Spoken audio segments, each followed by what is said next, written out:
సన్మానించిన కిందకి రావట్లేదు.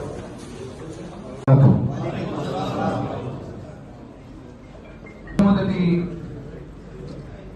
పవిత్రమైన నిరాశీర్వాదంతో ఎమ్మెల్యేగా గెలిపించి కూటమి నారా చంద్రబాబు నాయుడు గారు ముఖ్యమంత్రిగా, డిప్యూటీ సీఎం పవన్ కళ్యాణ్ గారు ఉప ముఖ్యమంత్రిగా, అదే రకంగా కీర్తిశేషుల తండ్రి పివి మోహన్ రెడ్డి గారి యొక్క అభిమానాన్ని ఎమ్మెగనూరు నియోజకవర్గంలో ముస్లిం మైనారిటీ సోదరులు ఎన్ని రకాలుగా టక్కుటమారి విద్యలు ఉపయోగించినా కూడా మీరందరూ కలిసికట్టుగా ప్రతి ఒక్కరూ ఓటు వేసి శాసనసభ్యులకి మైనారిటీ లా మినిస్టర్ అయినటువంటి ఫరూక్ గారికి ప్రభుత్వం తరఫున ఎమ్మెగనూరు నియోజకవర్గం నుంచి ముస్లిం మైనారిటీలు అందరం కూడా ధన్యవాదాలు చెప్తున్నాం. ఎందుకంటే ఇమాములకు మౌజంలకు గత ప్రభుత్వంలో ఇవ్వనటువంటి నిధులు ఈ ప్రభుత్వంలో ఇచ్చి ముస్లిం మైనారిటీల పక్షం తెలుగుదేశం పార్టీ అని ముఖ్యమంత్రి చంద్రబాబు నాయుడు గారు మరొకసారి చాటించుకున్న వారికి ఎమ్మెగనూరు మన మున్సిపల్